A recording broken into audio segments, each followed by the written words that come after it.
தென் சென்னை மாவட்ட காங்கிரஸ் கட்சியினுடைய தலைவர் அன்பிற்குரிய திரு கராத்தே தியாகராஜன் அவர்களே,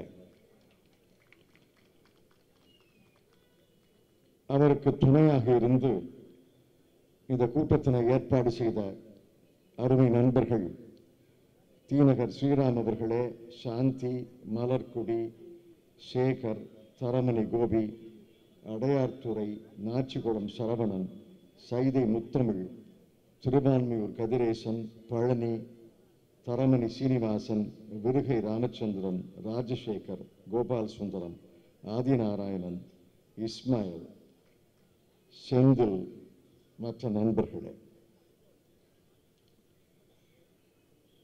தமிழ்நாடு காங்கிரஸ் கமிட்டியினுடைய தலைவராக பொறுப்பேற்று முதலாக ஒரு பொதுக்கூட்டத்தில் பேசுவதற்காக வந்திருக்கக்கூடிய என்னுடைய அருமை நண்பர், எங்களுக்கெல்லாம் தமிழ்நாடு காங்கிரஸ் கமிட்டியின் தலைவராக பொறுப்பேற்றிருக்கக்கூடிய திரு KS அழகிரி அவர்களே,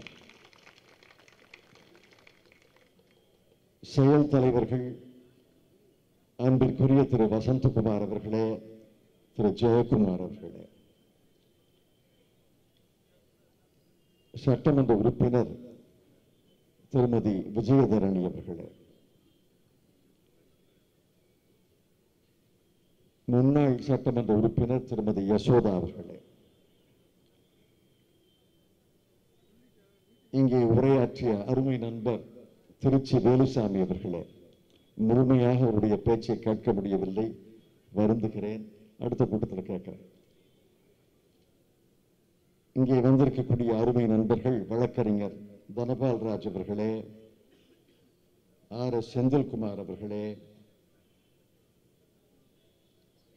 திரவியம் அவர்களே, ரூபி மனோகரன் அவர்களே, தாமோதரன் அவர்களே, அமெரிக்க நாராயணன் அவர்களே, CR கேசவன் அவர்களே, இன்னும் நண்பர்களே, எல்லாருடைய பெயரையும் சொன்னதாக நீங்கள் ஏற்றுக்கொள்ள வேண்டும் என்று உங்களை எல்லாம் அன்போடு நான் கேட்டுக்கொள்கிறேன்.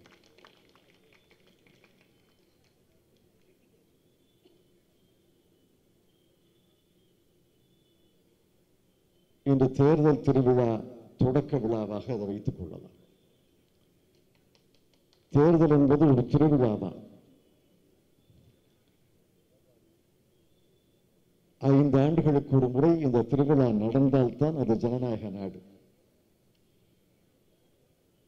சில நாடுகளிலே இதை போன்ற ஒரு திருவிழா நடக்கும். ஜனாதிபதியாக இருப்பவர், பிரதமராக இருப்பவர் போட்டியிடுவார். எதிர்த்து போட்டியிடுபவர்களை எல்லாம் சிறையில் அடைத்து விடுவார்கள். பிறகு மக்கள் வாக்களே எங்களுக்கு 98% வாக்கு கிடைத்தது என்று சொல்வார்கள். அவையெல்லாம் திருவிழா அல்ல. உண்மையான ஜனநாயக திருவிழா என்பது சுதந்திர நாட்டில், பேச்சு சுதந்திரம், எழுத்து சுதந்திரம் உள்ள நாட்டில் யார் வேண்டுமானாலும் மேடை போட்டு பேசலாம், யார் வேண்டுமானாலும் எழுதலாம் என்ற சுதந்திரம் உள்ள நாட்டில் கருத்தும் மோதி, கட்சியும் மோதி, பிறகு வாக்குச்சாவடிக்கு சென்று சுதந்திரமாக வாக்களித்து யாரை தேர்ந்தெடுக்கிறார்களோ அந்த தேர்தலிலே வெற்றி பெற்று ஆட்சி அமைந்தால்தான் அது ஜனநாயகம் என்று பெயர். அதுபோன்ற ஜனநாயகம்தான் இந்தியாவிலே ஏறத்தாழ 70 ஆண்டுகளுக்கு நடந்தது. முதலிலே 30 ஆண்டுகள் காங்கிரஸ் கட்சி. ஆனால் யாருடைய பேச்சு சுதந்திரத்திலையும் காங்கிரஸ் கட்சி தலையிடவில்லை. யாருடைய எழுத்து சுதந்திரத்திலையும் காங்கிரஸ் கட்சி தலையிடவில்லை. தேர்தல் காலத்திலே எதிர்க்கட்சி தலைவர்களை சிறையிலே தள்ளவில்லை. மேடை போடக்கூடாது, பேசக்கூடாது, கேலி சித்திரம் வரையக்கூடாது, சமூக வலைத்தளத்தில் அன்னைக்கு இல்லது, கேலியாக கிண்டலாக எதையும் சொல்லக்கூடாது என்ற எந்த கட்டுப்பாடுகளையும் காங்கிரஸ் கட்சி விதிக்கவில்லை. விரும்பி இருந்தால் ஜவஹர்லால் நேரு சர்வாதிகாரியாக மாறி இருக்கலாம். அவர் காலத்தில் சுதந்திரம் அடைந்த நாடுகளிலே தலைவர்களாக வந்தவர்கள் ஈஜிப்ட் நாட்டினுடைய நாசர், கானா நாட்டினுடைய நிக்ருமா, இந்தோனேஷியா நாட்டினுடைய சுகார்னோ, யுகோஸ்லாவ் நாட்டினுடைய டீட்டோ அனைவரும் சர்வாதிகாரியாக மாறினார்கள். ஆனால் ஜவஹர்லால் நேரு சர்வாதிகாரியாக மாறவில்லை. 30 ஆண்டு காலம் இந்த நாட்டிலே சுதந்திரமான தேர்தல்கள் நடந்து அன்று காங்கிரஸ் கட்சி தனிப்பெரும் கட்சியாக பல ஆண்டுகள் ஆட்சி செய்தது. பிறகு தனிப்பெரும் கட்சி என்ற அந்தஸ்தை சில மாநிலங்களிலே தவறவிட்டது. மற்ற கட்சிகள் ஆட்சிக்கு வந்தார்கள்.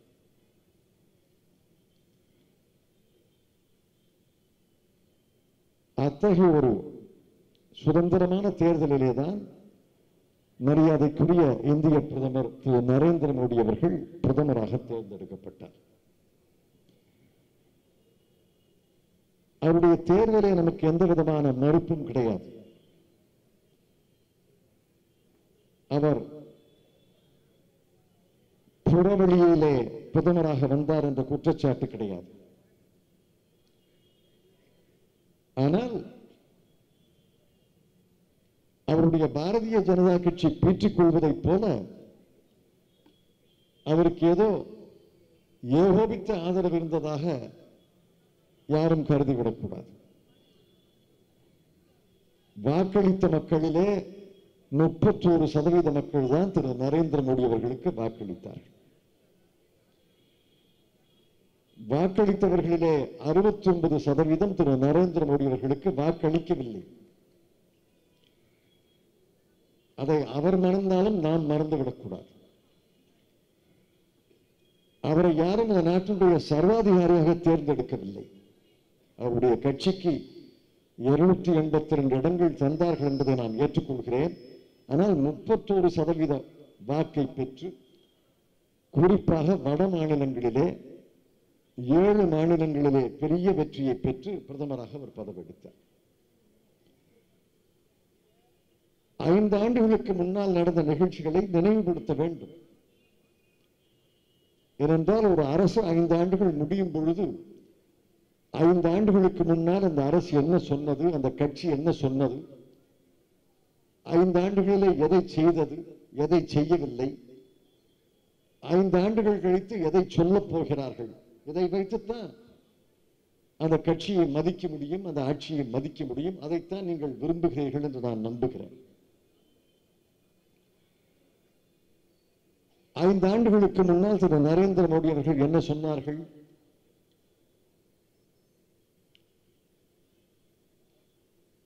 நான் ஆட்சிக்கு வந்தவுடன் ஒரே மாதத்திலே வேற்று நாடுகளிலே பதுக்கி வைத்திருக்கக்கூடிய கருப்பு பணத்தை எல்லாம் திரும்ப இந்தியாவுக்கு கொண்டு வந்து ஒவ்வொருவருடைய வங்கி கணக்கிலையும் 15 லட்சம் ரூபாய் போடுகிறேன் சொன்னாரா இல்லையா? போடலே நீங்க வருத்தப்படப்படாது. நம்ம வருவதற்கு முன்னால் பிரதமரோடு பேசிட்டு தான் வர்றேன். என்ன சொன்னார்னா, நீ திருவான்மையூர்ல சொல்லு, இன்னைக்கு வெள்ளிக்கிழமை மாலை வங்கியெல்லாம் மூடியாச்சு, சனிக்கிழமை ஞாயிற்றுக்கிழமை போக நிச்சயமா திங்கட்கிழமை காலையில கொடுத்துடுறேங்கிறார்.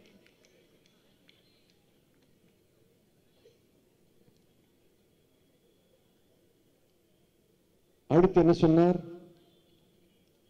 இளைஞர்களை பார்த்து சொன்னார். முதல் முறையாக வாக்களிக்கக்கூடிய இளைஞர்களை பார்த்து சொன்னார், 2 கோடி வேலை வாய்ப்புகளை உருவாக்குகிறேன்னு சொன்னார். சொன்னாரா இல்லையா? 2 கோடி வேலை வாய்ப்புகள். இந்த 5 ஆண்டுகளில் என்ன செய்திருக்கிறார்கள்?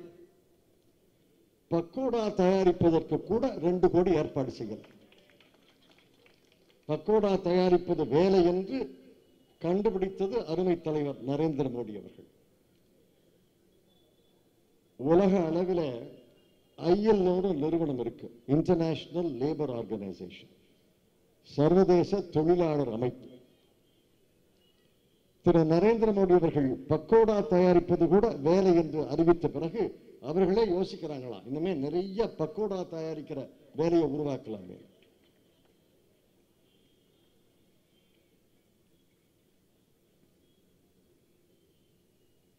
அடுத்தது என்ன சொன்னார்? விவசாயிகளின் வருமானத்தை ரெட்டிப்பாக்குகிறேன். விவசாயிகள் வருமானம் ரெட்டிப்பாகி இருக்கிறதா? எல்லாருக்கும் கொஞ்சம் கொடுக்கல் வாங்கல் தெரியும். பணம் எப்ப ரெட்டிப்பாகும்? 6 ஆண்டு காலத்திலே பணம் ரெட்டிப்பாக வேண்டும் என்றால் 12% வட்டிக்கு கொடுத்தா ரெட்டிப்பாகும். கணக்கு போட்டு பாருங்க. 1000 ரூபாய் உங்க கையில கொடுத்து 12% வட்டி நீங்க தாங்கன்னா 6 ஆண்டுகள் கழித்து என் கையில 2000 ரூபாய் கிடைக்கும். 5 ஆண்டுகளிலே விவசாயிகள் வருமானம் ரெட்டிப்பாக வேண்டும் என்றால் 14% ஆண்டுக்கு அந்த விவசாயியுடைய வருமானம் உயர வேண்டும். உயர்ந்திருக்கிறதா? 10 நாட்களுக்கு முன்னால் என்னுடைய தொகுதிக்கு நான் சென்றிருந்தேன். பொன்னி அரிசி, ஒரு விவசாயி குடும்பத்தில் திருமணம். பொன்னி அரிசியில சமையல் செய்து சாதம் போட்டிருந்தாங்க. என்ன அரிசின்னு கேட்டேன். பொன்னி அரிசின்னார். என்ன விலைன்னு கேட்டேன். அவர் விவசாயி, அவருடைய நிலத்திலேயே விளையுது பொன்னி அரிசி. சொன்னாரு, போன வருஷம் 1400 ரூபாய், இந்த வருஷம் 1000 ரூபான்னார். பொன்னி அரிசி விலை குறைஞ்சா உங்களுக்கு எனக்கு மகிழ்ச்சி. நம்மெல்லாம் வாங்கி உண்பவர்கள். ஆனால் அந்த பொன்னி அரிசி, அந்த நெல்லை விளைவிக்கிறவன் கடந்த ஆண்டு 1400 ரூபாய், இந்த ஆண்டு 1000 ரூபாய்னா அவனுடைய குடும்பம் எப்படி பிழைக்கும்? ஆகவேதான் நாடு முழுவதும் விவசாயிகள் தற்கொலை செய்து கொள்கிறார்கள். மகாராஷ்டிரத்தில் 7500 விவசாயிகள் பேரணி தொடங்கி இருக்கிறாங்க. இதை போன்ற பேரணிகள் மகாராஷ்டிராவில் நடந்தது, மத்திய பிரதேசத்தில் நடந்தது, டெல்லியில் நடந்தது. டெல்லியை நோக்கி பேரணி வந்தார்கள். காரணம், விவசாயிகள் வருமானத்தை வெட்டிப்பாக்கிறேன் சொன்னவர் விவசாயிகளுடைய வருமானம் குறைந்ததை பார்க்க குறைந்த ஒரு சூழ்நிலையை உருவாக்கினார். அப்புறம் என்ன சொன்னார்? காங்கிரஸ் ஆட்சியிலே வரி பயங்கரவாதம், டாக்ஸ் டெரரிசம் இருந்தது. வரி பயங்கரவாதம், நான் ஆட்சிக்கு வந்தால் வரி பயங்கரவாதத்தை ஒழிப்பேன். என்ன நடக்குது? வருமான வரித்துறை 10 லட்சம் பேருக்கு நோட்டீஸ் தர்றேன், 8 லட்சம் பேருக்கு நோட்டீஸ் தர்றேன். நான் வருமானத்துறை அதிகாரிகளை கேட்டேன், ஐயா நானும் அந்த துறையில் இருந்திருக்கேன், ஏறத்தாழ 10 வருஷம் அங்க இருந்திருக்கேன், 10 லட்சம் நோட்டீஸ் தர்றீங்களே, இந்த 10 லட்சம் நோட்டீஸ்ல விசாரித்து முடிவெடுப்பதற்கு எத்தனை ஆண்டுகள் ஆகும்னு கேட்டேன். அதற்கான ஆழ்படையே அவர்களுக்கு கிடையாது. ஆனாலும் 10 லட்சம் நோட்டீஸ். 10 லட்சம் நோட்டீஸ்ல நீங்க என்ன கணக்கு போடுவீங்க? ஐயா நோட்டீஸ் வந்துருச்சு, இதுக்கு வக்கீல் வைப்பதா, வாய்தாவுக்கு போறதா, வழக்கறிஞருக்கு எவ்வளவு செலவாகும், வாய்தாவுக்கு போறதுக்கு எவ்வளவு செலவாகும், இதெல்லாம் விட வேற வழியில முடிச்சுக்கலாம் தானே யோசிப்பீங்க. 10 லட்சம் நோட்டீஸ், 8 லட்சம் நோட்டீஸ், கேள்விப்படாதது இதெல்லாம். இது வரி பயங்கரவாதம் இல்லையா? இன்னைக்கு ஒவ்வொரு சிறு குறு நடுத்தர தொழிலதிபரும் பயங்கரம் இந்த வரி பயங்கரவாதத்துக்கு. யாரை போய் கேளுங்க, வருமான வரித்துறையிலிருந்து நோட்டீஸ் வருது, அல்லது ஜிஎஸ்டியிலிருந்து நோட்டீஸ் வருது, அல்லது சுங்க இலாக்காவிலிருந்து நோட்டீஸ் வருது. எந்த நோட்டீஸுக்கு எப்படி பதில் சொல்றது? இதுதான் வரி பயங்கரவாதம். பெரிய முதலாளிக்கு நோட்டீஸ் பண்ணா அவர் பயப்பட போறதில்லை. 10 லட்சம் பேர் 20 லட்சம் பேருக்கு நோட்டீஸ் அனுப்பினா அதுதான் வரி பயங்கரவாதம். ஒரு நீண்ட பட்டியலை போட முடியும். எந்த வாக்குறுதி நிறைவேறி இருக்கிறது? 5 ஆண்டுகள் கழித்து கேட்பதற்கு நமக்கு உரிமை இருக்கிறது. 5 ஆண்டுகளுக்கு முன்னால் நீங்கள் சொன்ன வாக்குறுதி, எந்த வாக்குறுதி நிறைவேறி இருக்கிறது என்று கேட்பதற்கு உரிமை இருக்கிறது. அதே நேரத்தில் சொல்லாத ஒன்றை செய்தார். பிரதமர் பதவிக்கு அவர் வேட்பாளராக அறிவிக்கப்பட்டு தேர்தல் பிரச்சாரத்தின் போது டிமானிட்டைசேஷன், பணமதிப்பு இழப்பு செய்வேன் என்று சொன்னாரா? சொல்லி இருந்தா ஓட்டு போட்டிருப்பீங்களா? சொன்னாரா என்று நான் கேட்கிறேன். திடீரென்று நவம்பர் மாதம் 8ஆம் தேதி இரவு 8 மணிக்கு தொலைக்காட்சியிலே தோன்றி இன்று நள்ளிரவோடு 1000 ரூபாய் நோட்டு செல்லாது, 500 ரூபாய் நோட்டு செல்லாது என்று அறிவித்து புழக்கத்தில் இருந்த 86% நோட்டுகளை எல்லாம் அங்கே செல்லாததாக்கி 15 லட்சம் கோடி ரூபாய் நோட்டுகளை செல்லாததாக்கி எல்லாரையும் பரதேசியாக 30 நாள் 60 நாள் அலைய விட்டாரே, அதை தேர்தலில் சொன்னாரா? எத்தனை பேருடைய வாழ்க்கை அதோடு முடிந்தது? விவசாய கூலிக்கு விவசாய கூலி கிடையாது. அன்றாடம் வேலை பார்த்து சம்பாதிக்க வேண்டிய அன்றாட தொழிலாளர்கள் தான் இந்த நாட்டில் மிக அதிகம். ஏறத்தாழ 15 கோடி மக்கள் அன்றாட தொழிலாளர்கள். அன்னன்னைக்கு வேலை பார்த்தா தான் அவர்களுக்கு வருமானம். வண்டி இழுப்பவர், ரிக்ஷா ஓட்டுபவர், டாக்ஸி ஓட்டுபவர், பூ அங்கே கோர்த்து பூ விற்கக்கூடிய பெண்மணி, இட்லி கடை வைக்கக்கூடிய ஆயா, சலூன் கடை வைத்திருக்கக்கூடியவர், பழக்கடை காய்கறி கடை வைத்திருக்கக்கூடியவர், தையல்காரர், எலக்ட்ரீஷியன், பிளம்பர், இவர்கள்லாம் அன்றாட வேலை பார்க்கணும். 15 கோடி மக்கள். இந்த 15 கோடி மக்களுக்கு 30 நாட்கள் 60 நாட்களுக்கு வேலையே கிடையாது. பணம் இருந்தா தானே கொடுக்க முடியும். இதை தேர்தலில் சொன்னாரா? சரி. ஜிஎஸ்டி வரி தேர்தலில் என்ன சொன்னார்கள்? நாங்கள் ஆட்சிக்கு வந்தால் ஜிஎஸ்டி என்ற எண்ணத்தை முறியடிப்போம், ஜிஎஸ்டியை நாங்கள் எதிர்க்கிறோம் என்றார்கள். ஜிஎஸ்டி வரியை முன்மொழிந்தது நான் தான். ஜிஎஸ்டி வரி நல்ல கொள்கை, நல்ல திட்டம். உலகிலே பல நாடுகளிலே இந்த கொள்கை இருக்கிறது. இதை இந்தியாவிலே அமலுக்கு கொண்டு வர வேண்டும் என்று சொன்னது நான் தான். ஆனால் ஜிஎஸ்டி என்ற நல்ல கொள்கையை குரங்கு கையில பூமாலை கொடுத்த மாதிரி இவங்க கையில கொடுத்த பிறகு இன்று அதை சிதைத்து எத்தனை குறு சிறு தொழில்கள் மூடப்பட்டன. தமிழ்நாட்டில் மட்டும் தமிழக சட்டமன்றத்தில் தொழில் அமைச்சர் அதிகாரபூர்வமாக அறிவிக்கிறார், தமிழகத்திலே பணமதிப்பு இழப்பு நடவடிக்கையின் காரணமாக, ஜிஎஸ்டி வரி அமலாக்க முறையின் காரணமாக 50,000 சிறு குறு தொழில்கள் மூடப்பட்டன, 5 லட்சம் பேர் வேலை இழந்தார்கள் என்று அமைச்சர் அறிவிக்கிறார். அதே அமைச்சர் தான் நாளைக்கு பாரதிய ஜனதா கட்சிக்கு ஜிந்தாபாத் போட்டு தேர்தலில் நிற்க போறார். அதை நான் பின்னாடி பேசுறேன். ஆக இந்த இந்திய பொருளாதாரத்தை குலைத்தது யார்? இந்திய பொருளாதாரத்தை குலைத்து சிறு குறு தொழில்களை எல்லாம் மூடச் செய்து வேலை வாய்ப்புகளை ஒழித்து விவசாயிகளை பட்டினி போட்டு விவசாயிகள் வயிற்றிலே அடித்து வரி பயங்கரவாதத்தை அவிழ்த்துவிட்டு இந்தியாவை பொருளாதார ரீதியாக 10 ஆண்டுகளுக்கு பின்தள்ளிய அரசு பாரதிய ஜனதா கட்சி அரசு என்று நான் குற்றம் சாட்டுகிறேன்.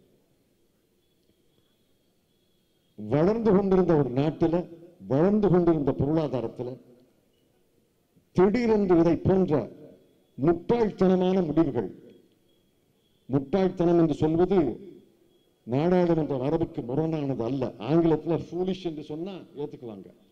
முட்டாள்தனமான முடிவுகளை எடுத்து இந்திய பொருளாதாரத்தை 10 ஆண்டுகளுக்கு பின்தள்ளிய மிகப்பெரிய குற்றத்தை செய்தது பாரதிய ஜனதா கட்சி அரசு. இந்த இந்தியாவில் முதலீடு கிடையாது. யாராவது முதலீடு செய்கிறார்கள்? 5000 கோடி 10,000 கோடிக்கு ஒரு புதிய தொழிற்சாலை வந்தது என்று யாராவது ஒரு செய்தி சொல்ல முடியுமா? நீங்கள் வாழ்கின்ற பகுதிகளில் சிறிய அல்லது குறு தொழில் தொடங்கப்பட்டது என்று யாராவது சொல்ல முடியுமா? முதலீடு கிடையாது. அந்நிய முதலீட்டாளர்கள் கடந்த ஆண்டு மட்டும் ஏறத்தாழ 30,000 கோடி ரூபாயை திரும்ப எடுத்து சென்று விட்டார்கள். இந்த ஆண்டு தொடங்கி ஜனவரி பிப்ரவரியில் ஏறத்தாழ 7,000 கோடி ரூபாயை திரும்ப எடுத்து சென்று விட்டார்கள். முதலீடு கிடையாது, கடன் கிடையாது. எந்த வங்கியும் யாருக்கும் கடன் கொடுப்பது கிடையாது. கடன் வாங்க சென்று கடன் வாங்கியதாக ஒரு தொழிலதிபர் கடன் வாங்கியதாக ஒரு சிறு குறு தொழிலதிபர் கடன் வாங்கியதாக கடந்த 1.5 ஆண்டுகளிலே உதாரணமே சொல்ல முடியாது. ஆக முதலீடு கிடையாது, கடன் கிடையாது, ஏற்றுமதி குறைந்து விட்டது. 2013-14 நம்முடைய ஐக்கிய முற்போக்கு கூட்டணி ஆட்சி முடியும் பொழுது $315 பில்லியன் அப்படின்னா $31,500 கோடி ஏற்றுமதி. கடந்த 5 ஆண்டுகளிலே இந்த $31,500 கோடி இவர்கள் தாண்டியதே கிடையாது. ஏற்றுமதி வீழ்ச்சி அடைந்திருக்கிறது. ஆக முதலீடு கிடையாது, கடன் கிடையாது, ஏற்றுமதி வீழ்ச்சி அடைந்திருக்கிறது. விவசாயிகளுக்கு நியாயமான விலை கிடையாது, விலை வீழ்ச்சி அடைந்திருக்கிறது. வேலை வாய்ப்புகள் கிடையாது. ஆனாலும் சொல்கிறார்கள் நாங்கள் 7.5% வளர்ச்சி. இது என்ன மந்திரம் எனக்கு புரியல. எங்களுக்கெல்லாம் புரியாத மந்திரம். நானும் பல பொருளாதார அறிஞர்களை கேட்கிறது, எப்படி மந்திரம்? முதலீடு கிடையாது, கடன் கிடையாது, ஏற்றுமதி கிடையாது, விலை உயரவில்லை, விவசாயிகளுக்கு வரி பயங்கரவாதம் நடந்து கொண்டிருக்கிறது, திடீரென 7.5% வளர்ச்சி எப்படி? அது என்ன மந்திரம் எங்களுக்கு சொல்லிக் கொடுங்க. கடன் கிடையாது என்பது நிதர்சனம், முதலீடு கிடையாது என்பது நிதர்சனம், ஃபேக்ட், உண்மை, மெய்ப்பொருள். ஃபேக்டுக்கு மெய்ப்பொருள் என்று அப்ப திருவள்ளுவர் சொல்லியிருக்கிறார். மெய்ப்பொருள். கடன் கிடையாது என்பது மெய், முதலீடு கிடையாது என்பது மெய், ஏற்றுமதி வளரவில்லை என்பது மெய், வேலை வாய்ப்பு இல்லை என்பது மெய், விவசாயிகளுக்கு விலை வீழ்ச்சி அடைந்திருக்கிறது என்பது மெய். ஆனால் 7.5% என்பது, இதெல்லாம் மெய் தான். 7.5% என்பது பொய் தானே. அதெல்லாம் மெய்யா இருந்தா இது எப்படி மெய்யா இருக்க முடியும்? ஆகின்ற இந்தியாவை 10 ஆண்டுகள் பின்தள்ளிய குற்றத்தை நரேந்திர மோடி அவர்கள் செய்திருக்கிறார்கள். இதையெல்லாம் செய்துவிட்டு 5 ஆண்டுகள் கழித்து ஓட்டு கேட்க வருகிறார். நீங்கள் தான் முடிவெடுக்க வேண்டும். மீண்டும் 5 ஆண்டுகளுக்கு நரேந்திர மோடி அரசா? நரேந்திர மோடி தனியாக வரவில்லை, பக்கத்திலேயே அமித்ஷான்னு ஒருத்தர் வர்றார். 2 பேரையும் பார்த்துவிட்டு நீங்கள் ஓட்டு போட்டீங்கன்னா உங்களுக்காக நான் அனுதாபத்தான் படுவேன். இது ஒரு பக்கம் இருக்கட்டும். இந்த சமுதாயம் எப்படி சீர்குலைக்கப்படுகிறது பாருங்க. இந்தியாவுடைய பலம் என்ன? இந்தியாவுடைய பலம் நம்முடைய பன்மைத்தன்மை. பல மதங்கள், பல மொழிகள், பல பழக்க வழக்கங்கள், பல கலாச்சாரங்கள், இவைதான் இந்தியாவுடைய பலம். இந்தியாவுக்கு இஸ்லாம் வந்து 700 ஆண்டுகள் ஆகிவிட்டன. இந்தியாவுக்கு கிறிஸ்துவ மதம் வந்து 2100 ஆண்டுகள் ஆகிவிட்டன. 2100 ஆண்டுகளாக கிறிஸ்துவர்களும் இந்துக்களும், 700 ஆண்டுகளுக்கு மேலாக கிறிஸ்துவர்களும் இஸ்லாமியர்களும் இந்துக்களும்.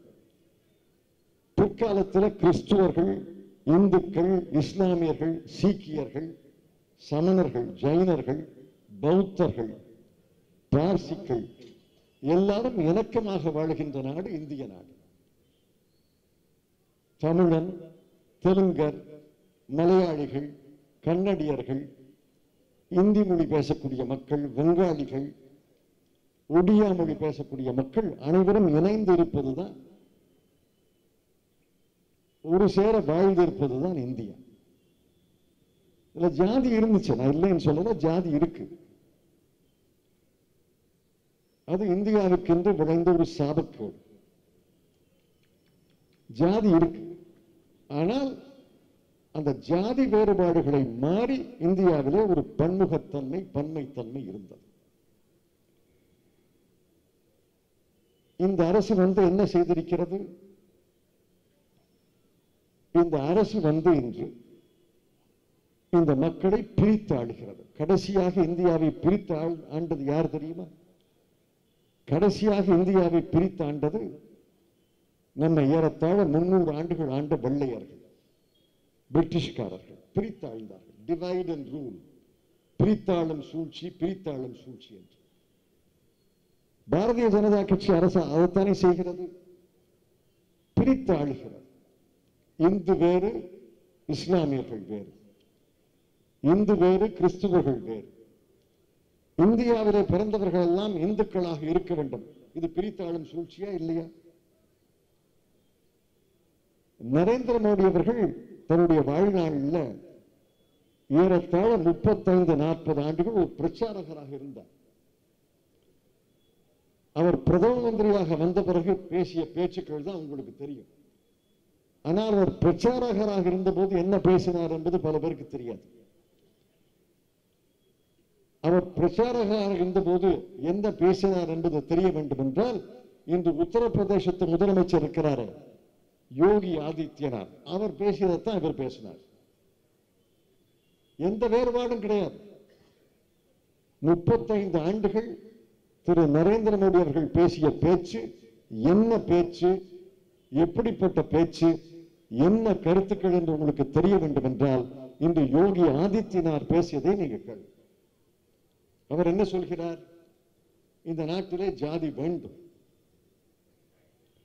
ஜாதிதான் இந்த நாட்டை வழிமுறைப்படுத்துகிறது.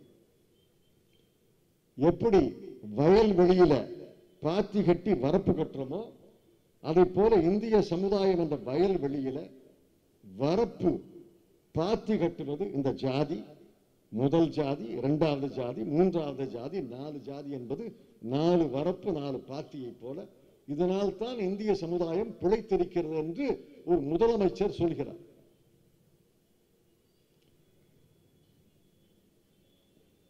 இந்த பூமி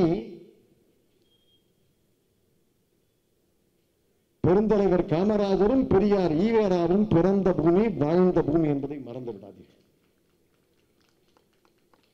இந்த சனாதன தர்மத்தை யார் ஏற்றுக்கொள்கிறார்கள்?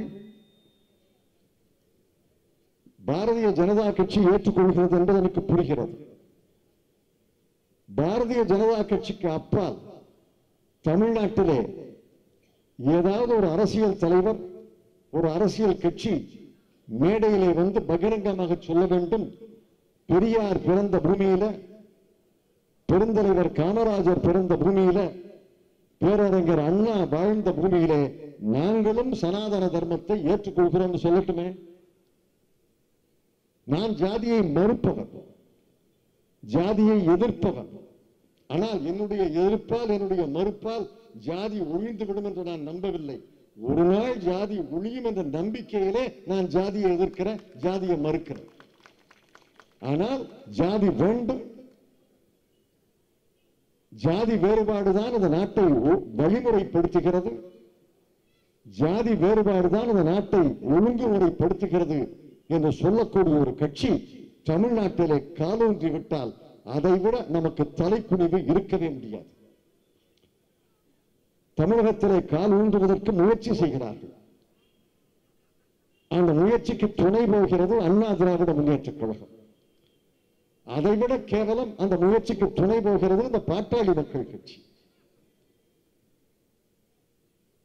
அண்ணா திராவிட முன்னேற்ற கழகத்தை யார் தொடங்கி வைத்தார்கள் என்று 15 ஆண்டுகள் கழித்து கேட்கால் ஒருவேளை அவர்கள் சசிகலா என்று சொன்னாலும் சொல்லலாம். அவர்கள் திராவிட கொள்கைகளை மறந்து பல ஆண்டுகள் ஆகிவிட்டனர். திராவிட கொள்கைகளே அவர்கள் பேசுவதே கிடையாது. தேர்தலுக்கு தேர்தல் எம்ஜிஆரை நினைவிலே கொள்வார்கள். அண்ணாவை மறந்து விட்டார்கள், பெரியாரை மறந்து ரொம்ப நாள் ஆச்சு.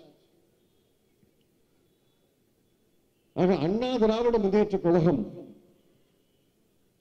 இன்று பாரதிய ஜனதா கட்சி என்ற விஷ விருட்சம் வளருவதற்கு அது துணையாக போகிறது என்றால், இதைவிட திராவிட இயக்கத்துக்கு செய்யக்கூடிய மிகப்பெரிய துரோகம் இருக்க முடியாது. அந்த துரோகத்தை தான் இன்றைய அண்ணா திராவிட முன்னேற்ற கழக தலைவர் முதலமைச்சர் பழனிசாமி அவர்களும் துணை முதலமைச்சர் OPS அவர்களும் செய்கிறார்கள். இதற்கு நாங்கள் சமூக சீர்திருத்தவாதிகள், தம்பி அழகிரி சொன்னார், நாங்கள் சமூக பார்வையாளர்கள், சமூக சீர்திருத்தவாதிகள், சமூக நோக்குள்ளவர்கள் சொல்லக்கூடிய பாட்டாளி மக்கள் கட்சி போவதுதான் அதைவிட கேவலமான ஒரு நிகழ்வு.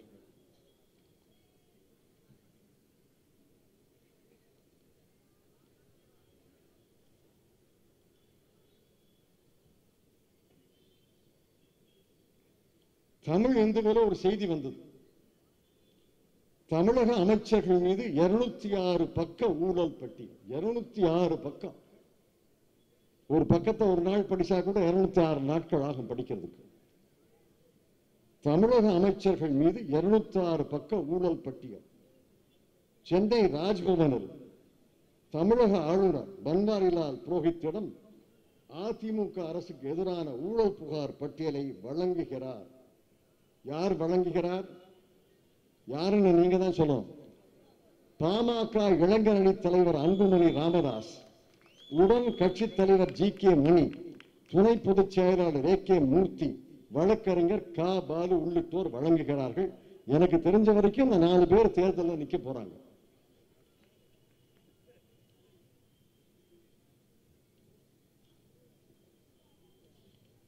இன்னொரு செய்தி வந்தது. கிழக்கே உதிக்கும் சூரியன் மேற்கே உதித்தாலும் கூட இரு திராவிட கட்சிகளுடன் கூட்டணி இல்லை. இது யார் சொன்னது உங்களுக்கு தெரியும். இதெல்லாம் பரவாயில்ல, ஏதோ அந்த நேரத்தில் பேச்சுக்காக சொல்கிறார்கள் என்று ஒதுக்கி விடலாம். ஆனால் இன்று ஒரு மதம், ஒரு மொழி, ஒரு கலாச்சாரம், ஒரு எண்ணம், ஒரு சிந்தனை, ஒரு பாடமுறை, ஒரு உணவு பழக்கம், ஒரு உடை பழக்கம் என்று ஒரே கருத்தை பல கலாச்சாரங்கள் உள்ள இந்தியாவிலே திணிப்பதற்கு ஒரு கட்சி முயற்சி செய்கிறது என்றால் அதற்கு எப்படி இவர்கள் துணை போகலாம் என்று நான் கேட்கிறேன். என்னால் கற்பனை செய்து கூட பார்க்க முடியவில்லை. இந்தியாவிலே ஒரே ஒரு மொழிதான் ஒலிக்கும், அது இந்தி மொழி என்றால், இந்தியாவிலே ஒரே ஒரு மதம் தான் இருக்கும், அது இந்து மதம் என்றால், இந்தியாவில் எல்லாரும் ஒரே உடை பழக்க வழக்கம், உணவு பழக்க வழக்கத்தை தான் கையாள வேண்டும் என்றால், ஆணும் பெண்ணும் கைகோர்த்துக் கொண்டு ஒரு பூங்காவிலே நடைபோட முடியாது என்றால் அது எப்படி இந்தியாவாக இருக்க முடியும்?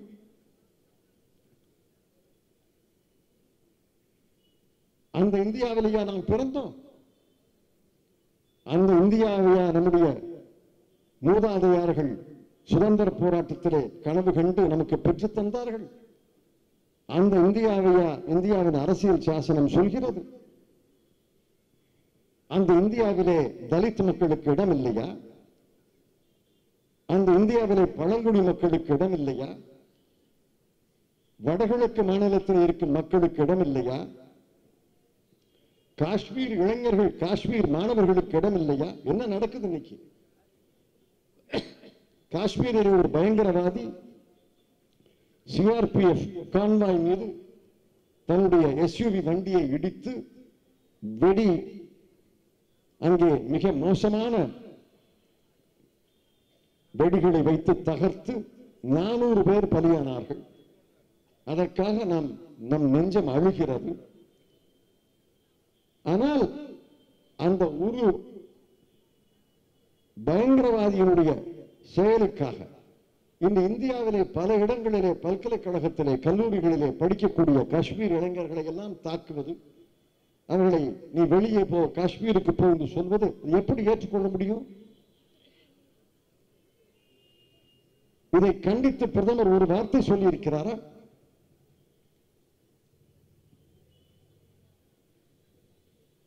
அக்லக் என்ற ஒரு இஸ்லாமிய சகோதரர் அவர் வீட்டிலே மாமிசம் வைத்திருந்தார், இறைச்சி வைத்திருந்தார். என்ன இறைச்சின்னு யாருக்கும் தெரியாது. ஆட்டு இறைச்சியா, மாட்டு இறைச்சியா, பன்றி இறைச்சியா தெரியாது.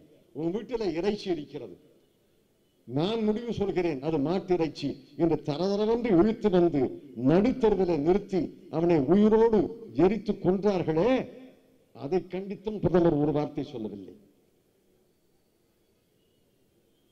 பேலுகான் ஒரு சின்ன மாட்டு பண்ணை வச்சிருக்கிறார். 3 மாடுகளை வாங்கிக் கொண்டு அவரும் அவருடைய 2 மகன்களும் ஒரு வண்டியில தங்களுடைய மாட்டு பண்ணைக்கு அந்த மாடை, பால் மாடுகளை எடுத்துச் செல்கிறார்கள். அந்த வண்டியை பட்ட பகலிலே நிறுத்தி அந்த வண்டியில் அந்த மாடுகளை எல்லாம் அவிழ்த்து விட்டுவிட்டு பேலுகானை அவருடைய மகன்கள் கண் முன்னாலே கொன்றார்களே, அதை கண்டித்தும் பிரதமர் அவர்கள் ஒரு வார்த்தை சொல்லவில்லை. தலித் மாணவர்கள், தலித் இளைஞர்கள்,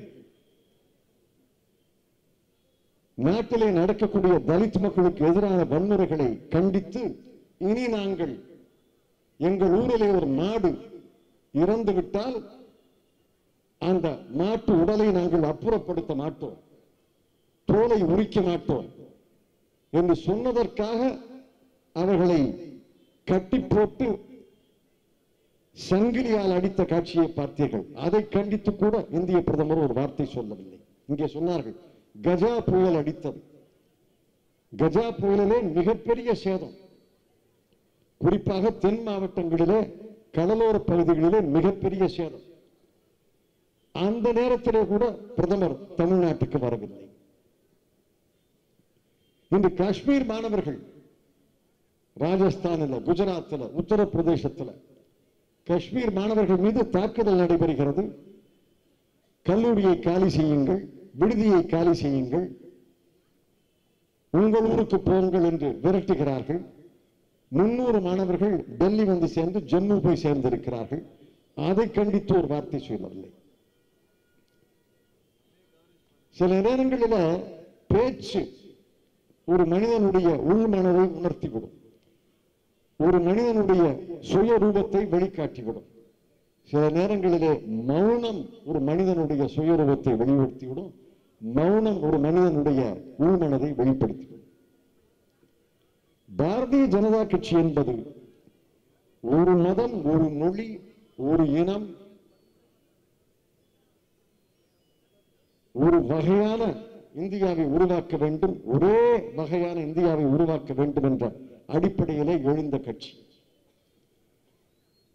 அந்த கட்சிக்கு இந்தியாவிலே எங்கே வரவேற்பு இருந்தாலும் தமிழக மண்ணிலே வரவேற்பு இருக்க முடியாது. இது திருவள்ளுவர் 1330 குறள்களிலே இதுதான் நெறி, இதுதான் அரசியல் நெறி, இதுதான் வாழ்க்கை நெறி என்று நமக்கு சொல்லிக் கொடுத்த பூமி இது. இந்த மண்ணிலே பெரிய அறிஞர்கள், பெரிய முனிவர்கள் எல்லாம் பிறந்திருக்கிறாங்க.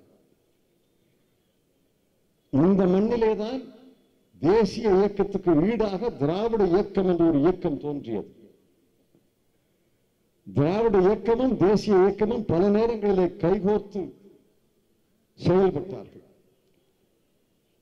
தமிழை வளர்த்தது தேசிய இயக்கமும் திராவிட இயக்கமும், தமிழ் இசையை வளர்த்தது தேசிய இயக்கமும் திராவிட இயக்கமும். ஆக தேசிய இயக்கமும் திராவிட இயக்கமும்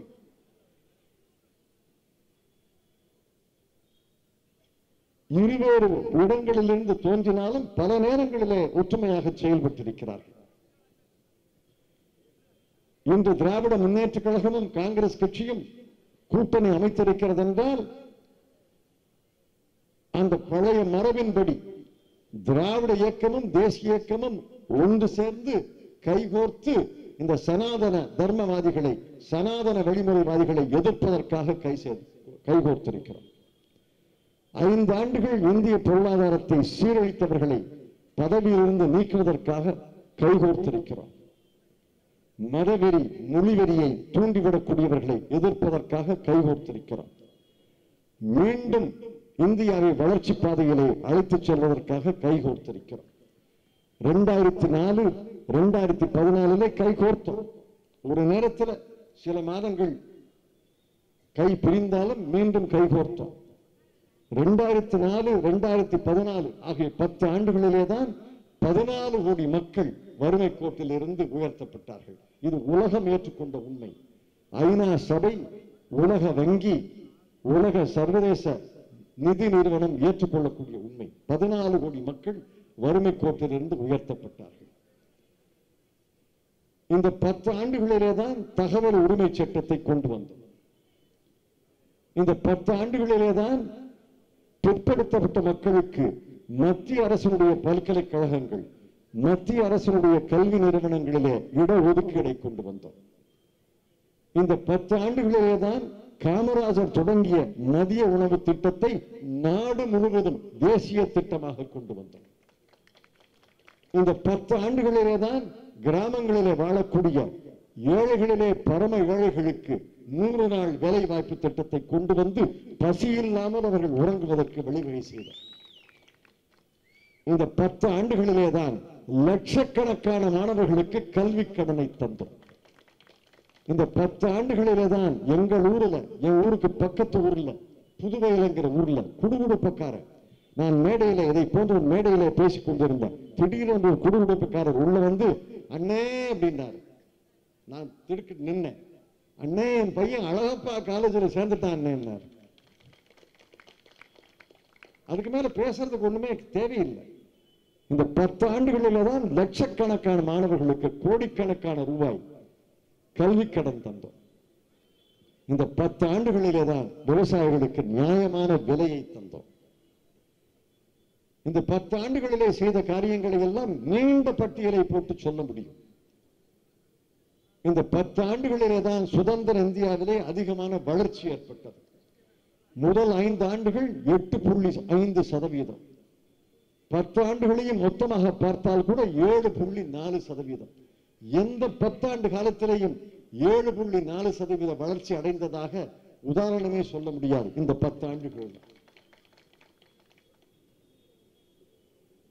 இதையெல்லாம் இன்று சீரழித்து விட்டு 5 ஆண்டுகள் இந்த முன்னேற்றங்களை எல்லாம் அங்கே சீரழித்து விட்டு உருப்படியாக வளர்ச்சி, முதலீடு, தொழில் பெருக்கம், வேலை வாய்ப்பு, நியாயமான விலை என்று எதையுமே செய்யாமல் ஒரு அரசு வருகிறது என்றால், ஒரு கட்சி வருகிறது என்றால், அந்த கட்சிக்கு நீங்கள் என்ன வரவேற்பு தரப்போகிறீர்கள், அந்த கூட்டணிக்கு என்ன வரவேற்பு தரப்போகிறீர்கள் என்பதை 2 மாதங்களிலே முடிவெடுக்கக்கூடிய ஒரு வாய்ப்பு உங்களுக்கு கிடைக்கப் போகிறது.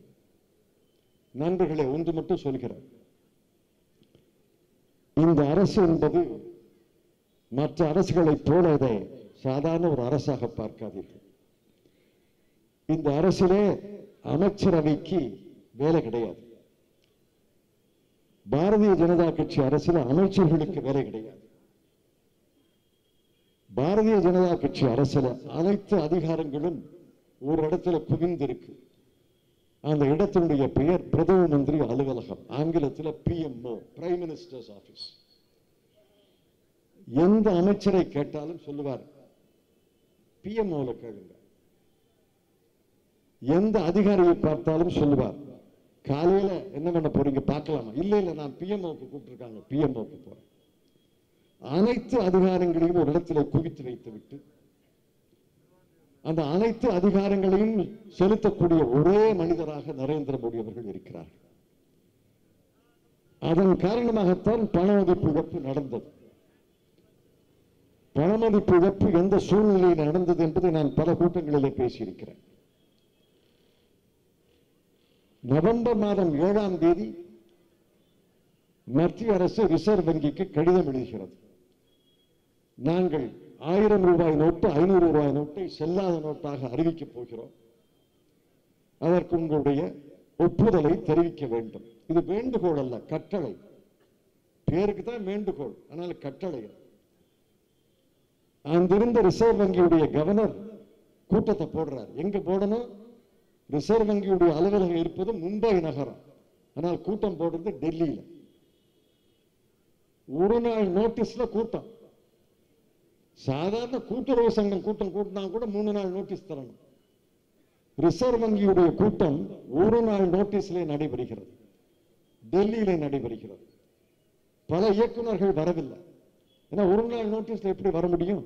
பல பேர் வெளிநாட்டில் இருப்பாங்க அல்லது வேற வேலை இருக்கும். குறைந்த எண்ணிக்கை உள்ள இயக்குநர்களை வைத்துக் கொண்டு அரை மணி நேரத்தில் ரிசர்வ் வங்கி பதில் எழுதுகிறது, அரசனுடைய யோசனையை நாங்கள் ஏற்றுக்கொள்கிறோம் என்று. இப்படித்தான் அவர்கள் எழுதுவார்கள் என்று பிரதமருக்கு தெரியும். இந்த ஆங்கிலத்தில் மேட்ச் பிக்சிங்னு சொல்வாங்களே, எல்லாம் பேசி வச்சு நீ போடுற மாதிரி, நீ ஓவர் போடுற மாதிரி போடு, நான் அடிக்கிற மாதிரி அடிக்கிறேன், கடைசியில் நான் ஜெயிச்சதாக இந்த மேட்ச் அறிவிச்சிடும். மேட்ச் பிக்சிங்கிற மாதிரி. அங்க அமைச்சர்களை எல்லாம் அழைத்து அமைச்சரவை கூட்டம். அமைச்சர்கள் ஏற்கனவே வாயில்லாத பிராணிகள். அந்த அமைச்சரவை கூட்டத்தில் வந்து பொம்மையா உட்கார்ந்துருக்காங்க. ஒரு காகிதம் கிடையாது, ஒரு குறிப்பு கிடையாது, அமைச்சரவை குறிப்பு கிடையாது, கேபினட் நோட் கிடையாது, எதுவுமே கிடையாது. வெற்று மேஜையில் உட்கார்ந்துருக்காங்க. பிரதமர் வந்து நான் முக்கியமான ஒரு முடிவை அறிவிக்க போகிறேன், தொலைக்காட்சியில போய் அரை மணி நேரத்தில் அறிவிக்க போகிறேன், அது வரைக்கும் இங்கேயே இருங்க, காப்பி பலாரம் எல்லாம் வரும். ஏறத்தாழ 1 மணி நேரம் அமைச்சர்களை எல்லாம் சிறை வைத்து, ஏறத்தாழ சிறை வைத்து தொலைக்காட்சியில போய் அறிவிக்கிறார். 1000 ரூபாய் நோட்டு செல்லாது, 500 ரூபாய் நோட்டு செல்லாது. அதை சொல்லிக் கொடுத்த புத்திசாலி யாரோ அதை விட ஒரு புத்திசாலி இருந்தான். 1000 ரூபாய் நோட்டு செல்லாது, 500 ரூபாய் நோட்டு செல்லாது, ஆகவே புதுசாக 2000 ரூபாய் நோட்டு தர்றேன். ஒரு அதிபுத்திசாலி அவர். 1000 நோட்டு செல்லாது, 500 ரூபாய் நோட்டு செல்லாது என்று யோசனை சொன்னவன் புத்திசாலி என்றால், இதற்கு மாற்றாக 2000 ரூபாய் நோட்டு செல்லும் என்று அறிவித்தவன் அதிபுத்திசாலி. அது ஏடிஎம்ல போட்டா அந்த ஏடிஎம் மிஷின் அதை ஏற்றுக்கொள்ளவில்லை. ஏன்னா ஏடிஎம் மிஷின் 1000 ரூபாய் நோட்டு தான் ஏற்றுக்கும், 500 ரூபாய் நோட்டு தான் ஏற்றுக்கும். இதற்கு காரணம் என்ன? இது முட்டாள்தனமான முடிவு என்பது மட்டுமல்ல, எடுத்த முறை முட்டாள்தனமான முறை. ஒரு மனிதர் எடுக்கிறார், ஒரே ஒரு மனிதர். நாங்களும் பல அமைச்சர்களோடு தனியாக பேசிவிட்டோம். யாராவது இந்த யோசனையை சொன்னீங்களா? எனக்கு தெரியாத ஐயா, அவரை கேளுங்க. பழைய ஜெமினி கணேசன் நடிச்ச படம் ஒன்று இருக்கு, பல வேஷங்கள்ல நடிப்பாரு, நான் அவன் இல்லை அப்படின்னு. பல பேருக்கு தெரியாது அந்த படம். நான் இல்லையா அவரை கையை காட்டுறேன். அந்த ஒவ்வொரு அமைச்சரும் ஐயா நான் பண்ணல அவரை கேளுங்க, நான் பண்ணல அவரை கேளுங்க. இது என்ன அமைச்சரவை? இப்படிதான் இந்தியாவின் அமைச்சரவை நடந்ததா? ஜவஹர்லால் நேரு, சர்தார் வல்லபாய் பட்டேல், மௌலானா அபுல் கலாம் ஆசாத், லால் பகதூர் சாஸ்திரி, கோவிந்த் வல்லப் பந்த், KN முன்ஷி, TT கிருஷ்ணமாச்சாரி இவர்கள்லாம் இருந்தார்கள். இப்படிதான் அமைச்சரவை நடந்ததா? ஏன் அந்த காலத்துக்கு போறீங்க? அண்மையில டாக்டர் மன்மோகன் சிங் அவர்கள் அமைச்சரவையிலே பிரணாப் முகர்ஜி இருந்தார், சரத் பவார் இருந்தார், சுஷில் குமார் ஷிண்டே இருந்தார், குலாம் நபி ஆசாத் இருந்தார். இப்படிதான் அமைச்சரவை நடந்ததா? ஆட்டு மந்தையை போலவா நாங்கள் போய் உட்கார்ந்திருந்தோம்? ஆட்டு மந்தையை அடைப்பதை போலவா எங்களை ஒரு அறையிலே அடைத்து வைத்து பிரதமர் போய் தொலைக்காட்சியில் அறிவித்தார்? முட்டாள்தனமான முடிவுகளை முட்டாள்தனமான முறையில எடுத்தால் பணமதிப்பு இழப்பு போன்ற முடிவுகள் தான் வரும். அப்படித்தான் இந்த பல முடிவுகள் எடுக்கப்படுகின்றன. இன்று ரிசர்வ் வங்கி சீர்குலைக்கப்பட்டிருக்கிறது. எந்த காலத்தில் 2 ரிசர்வ் வங்கி கவர்னர்கள் ஒருவருக்கு பின் ஒருவர் ராஜினாமா செய்திருக்கிறார்? சொல்லுங்க பார்ப்போம். 2 ரிசர்வ் வங்கி கவர்னர்கள் இவர்களோடு வேலை பார்க்க முடியவில்லை. சிபிஐ சொல்லவே வேண்டாம். சிபிஐல முதல் இடத்துல இருப்பவர், 2வது இடத்துல இருப்பவர், முதல் இடத்துல இருப்பவர் 2வது இடத்துல இருப்பவர் மீது வழக்கு போடுறாரு, 2வது இடத்துல இருப்பவர் முதல் இடத்துல இருப்பவர் மீது வழக்கு போடுறாரு. இவர் அவரை அங்க சோதனை செய்கிறார், அவர் இவரை சோதனை செய்கிறார். இதை விட ஒரு வேடிக்கையை பார்க்க முடியாது. எந்த காலத்தில் நடந்திருக்கு இந்த மாதிரி?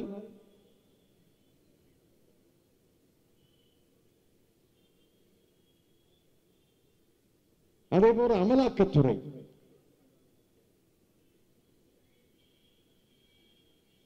யார் வீட்டுக்குள்ளேயும் போகலாம், எதையும் சோதிக்கலாம், எந்த பேப்பரையும் எடுத்துக்கிட்டு போகலாம்.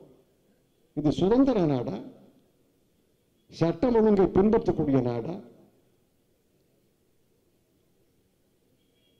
எந்த அமைப்பை விட்டு வைத்திருக்கிறார்கள்?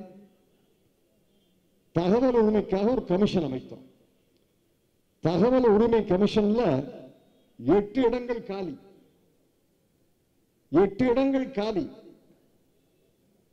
1.5 ஆண்டுகள் மேல்முறையீடு அங்க நிலுவையில் இருக்கிறது. உச்சநீதிமன்றம் தலையிட்ட பிறகு இப்ப 4 பேரை போட்டிருக்காங்க. உச்சநீதிமன்றம் தலையிட்ட பிறகு 4 பேரை நியமிச்சிருக்காங்க. நிலுவையிலே உள்ள மேல்முறையீடுகளை அங்கே விசாரித்து முடிவெடுக்க வேண்டும் என்றால் இன்னும் 1.5 ஆண்டுகள் ஆகும்.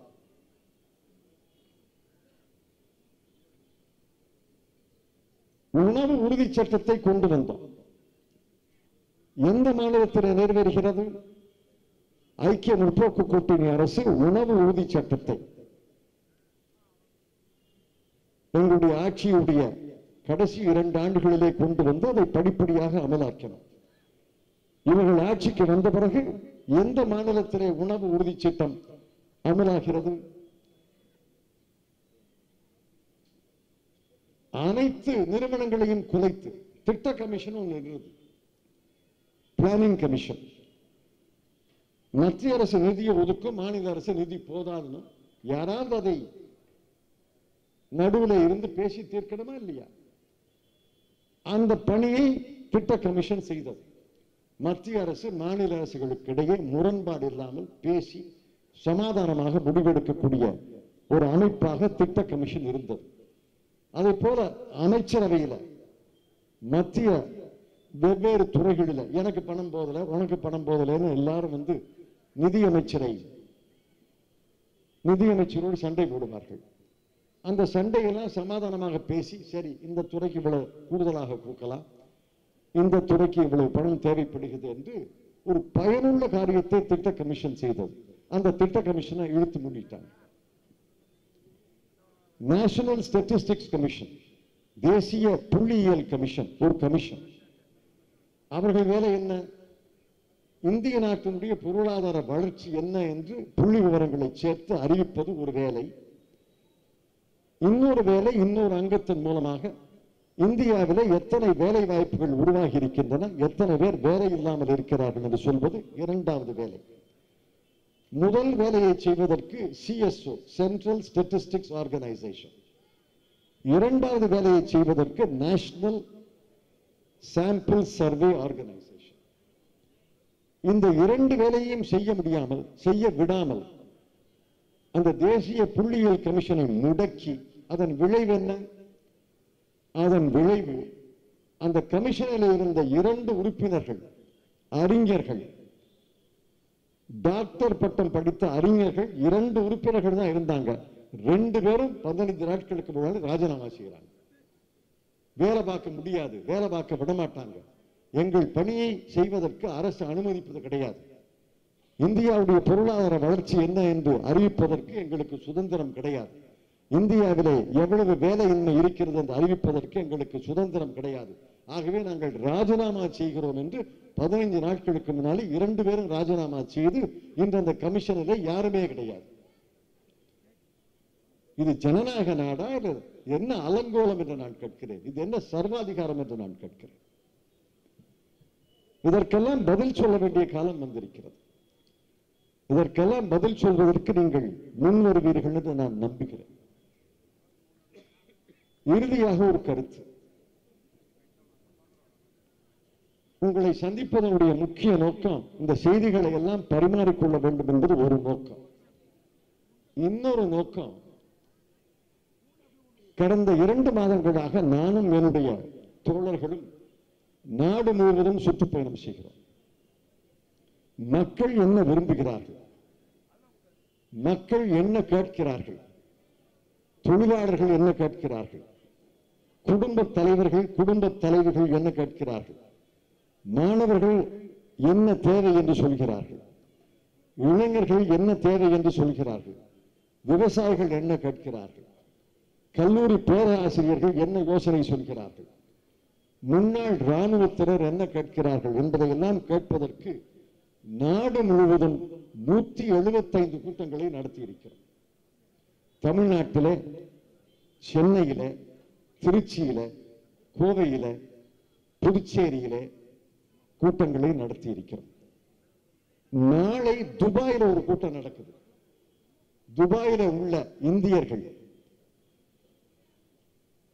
அந்த ஊரில் இருக்கக்கூடிய இந்தியர்கள், வேலை பார்க்க பிழைப்பதற்காக சென்றவர்கள் அடுத்த அரசிடம் என்ன எதிர்பார்க்கிறார்கள் என்று கேட்பதற்காக நாளை என்னுடைய குழுவிலே உள்ள இருவர் துபாய்க்கு போகிறார். இந்த 175 கூட்டங்களிலே நாங்கள் அறிந்து கொண்டதைத்தான் தேர்தல் அறிக்கையாக தரப்போகிறோம். இது உங்களுடைய தேர்தல் அறிக்கை. எழுதியதுதான் எங்களுடைய விரல்கள், எங்களுடைய பேனா எழுதியதை தவிர இந்த தேர்தல் அறிக்கையில இருப்பது அனைத்தும் உங்களுடைய குரல், உங்களுடைய மனத்தினுடைய குரல், உங்களுடைய தேவைகளை நாங்கள் அங்கே எதிரொலிக்கப் போகிறோம். அதிலேதான் ஒரு கருத்தை அருமை தலைவர் ராகுல் காந்தி அவர்கள் 15 நாட்களுக்கு முன்னால் சத்தீஸ்கரிலே நடந்த மிகப்பெரிய பேரணியிலே அறிவித்தார். இந்தியாவிலே பல கோடி பேரை வறுமை கோட்டிலிருந்து உயர்த்தி இருக்கிறோம். ஆனால் இன்னும் பல கோடி பேர் வறுமை கோட்டுக்கு கீழே இருக்கிறார்கள். ஏழைகளிலே பரம ஏழைகள் இருக்கிறார்கள். இந்த நாட்டில் வறுமை கோட்டுக்கு கீழே உள்ள ஏழைகள், பரம ஏழைகளுக்கு ஆண்டு ஒன்றுக்கு ரொக்கமாக பண பரிவர்த்தனை மூலமாக பணம் தந்து அவர்களுக்கு குறைந்தபட்ச வருமானம் என்ற கொள்கையை நாங்கள் நிறைவேற்றப் போகிறோம் என்று அறிவித்திருக்கிறோம். இது ஒரு புரட்சிகரமான எண்ணம், புரட்சிகரமான கொள்கை. இந்தியாவிலே இதை அமல்படுத்தக்கூடிய அளவிலே எந்த நாட்டிலேயும் அமல்படுத்தியது கிடையாது. சிறிய நாடுகள், சிறிய மக்கள் தொகை உள்ள நாடுகள் 1-2 இதை அமல்படுத்த முயற்சி செய்து வருகின்றன. இதை நாங்கள் அறிவித்திருக்கிறோம் என்றால் நரேந்திர மோடியை போல திடீரென்று ஒருவருடைய எண்ணத்திலே உதித்த பணமதிப்பு இழப்பை போன்ற அறிவிப்பு அல்ல. பல உலக அறிஞர்களை கலந்து ஆலோசித்து, பொருளாதார நிபுணர்களை கலந்து ஆலோசித்து, இந்தியாவுடைய பொருளாதாரத்தினுடைய வலிமை, இதனுடைய பலவீனங்களை எல்லாம் ஆராய்ந்து நம்முடைய மொத்த வரி வருமானம் எவ்வளவு, மொத்த வரி இல்லாத வருமானம் எவ்வளவு, நமக்கு மற்ற இனங்களிலே என்ன செலவு என்பதையெல்லாம் கணக்கில் எடுத்து 20 ஆண்டுகளுக்கு முன்னால் இதை செய்திருக்க முடியாது. 15 ஆண்டுகளுக்கு முன்னால் இதை செய்திருக்க முடியாது.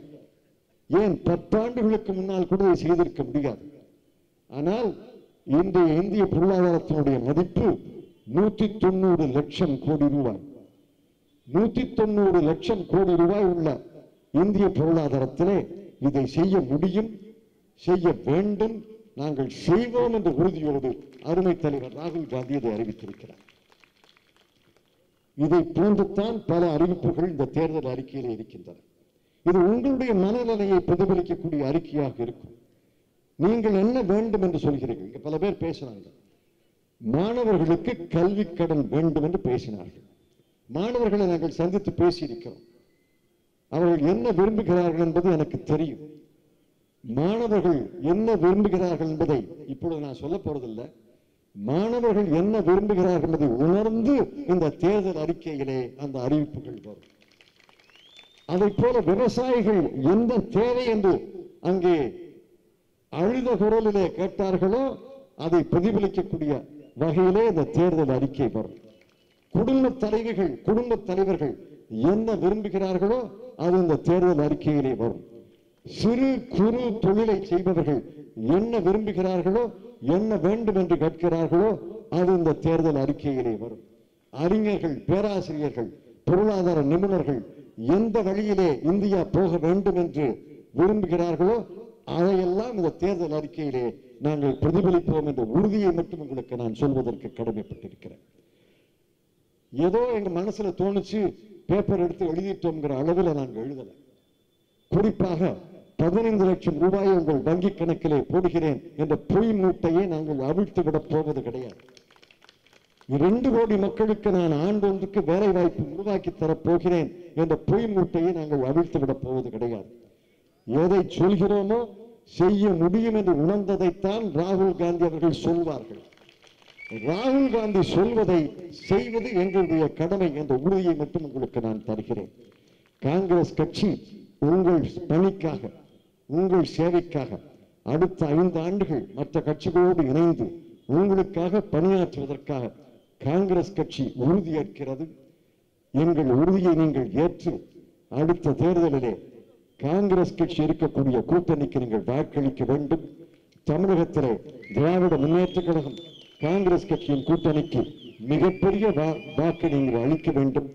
1996 எப்படி 40க்கு 40 என்ற வெற்றி எங்களுக்கு தந்தீர்களோ, 2004 எப்படி 40க்கு 40 என்ற வெற்றியை தந்தீர்களோ, அந்த அளவுக்கு ஈடான இணையான வெற்றியை 2019 தேர்தலிலே தமிழக மக்களாகிய நீங்கள் தர வேண்டும் என்று உங்களை எல்லாம் அருமை தலைவர் ராகுல் காந்தி அவர்கள் சார்பிலே கேட்டு, அருமை தலைவர் தமிழ்நாடு காங்கிரஸ் கமிட்டி தலைவர் தம்பி அழகிரியின் சார்பிலே கேட்டு, என்னுடைய சார்பிலே கேட்டு உங்களை எல்லாம் அன்போடு வேண்டி கேட்டுக்கொண்டு நன்றி தெரிவித்து விடைபெற்றுக் கொள்கிறேன். வணக்கம்.